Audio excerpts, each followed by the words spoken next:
We do love chocolate indeed. Now, we've done some mousse, we've done a drink, but let's get into a breakfast. Of course, also to complement the cookies that we had a bit earlier on. And I'm talking about breakfast waffles, baby. Now, we're going to make this into French toast, and then we're going to add some chocolate on top of that, because why not? Yo, why not?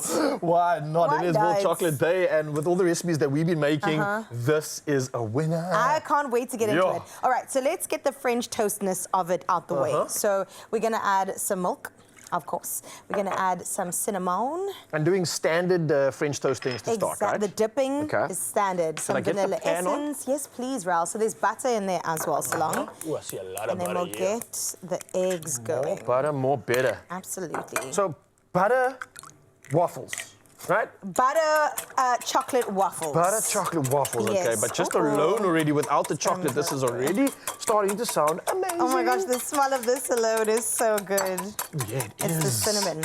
All right, so as the pan heats up, we're basically gonna dip our waffles. Now you can get these pre-made, or you could make your waffles yourself. And we'll take them, dip it into the French toast basting, my word. and then make some French toast waffles. Okay, that makes sense. Yeah. That makes sense. So we've taken French toast, we're dipping it in the good stuff, and we're taking waffles, dipping in the good stuff and turning it into French toast. Now, okay, pan's a little bit hot. It's just about to start warming up, so that's going to start to come through to a sizzle. But the fact that we also got butter in here just makes this just so extra indulgent.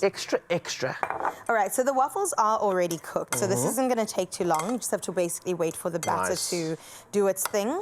And you could also just pre-make a bunch of waffles in case you're hosting people and you stress in the kitchen, like I usually would find myself doing. I don't have a waffle machine at home, but I'm wondering if I could do this at home, but instead of using waffles, use something like a pancake. Of course. Or like a thick flapjack type of a thing. Oh, you know I think the thickness would definitely, The thickness is probably what's going to work, The waffle, however, has like these little craters and those grid indentations. So that's like going to create these baths of extra flavor that I can just really see happening in this one. You're speaking my language. Especially after you did that dunk. So if you can, I think this is the best as a waffle, but if you have to, maybe a thick flapjack pancake kind of a vibe, or bread. Just use bread. Bread, or I would throw like a scone in here, even like why not? I'm just thinking anything could be amazing. Let me see how she's doing. Ooh. Almost ready. All right, so this is the fourth recipe out of all of our recipes today. We started with a delicious coconut flake mocha coffee. It was absolutely delicious. It caught me by surprise. It's a bit of a horchata with the, what was that called? Cinnamon that was thrown inside. It was cinnamon, and we obviously had some of those flakes of a roasty, toasty coconut going on top of that, which I love.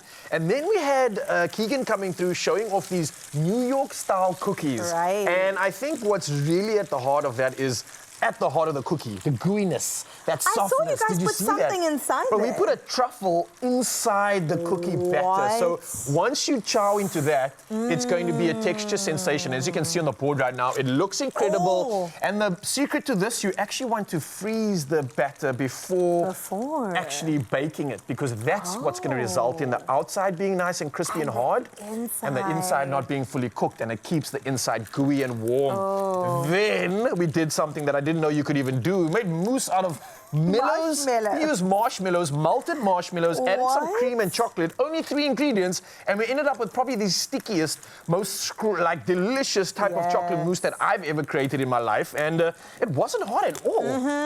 And to end off, we're right here making our waffles, and these are not just normal waffles, okay? These are French toast waffles, and then we're going to take it up a step because we've got some fresh cream, we've got some pecan nuts and some chocolate just to add on top of it. We're going to be buzzing this entire day. Got enough energy to work out for the week, Literally.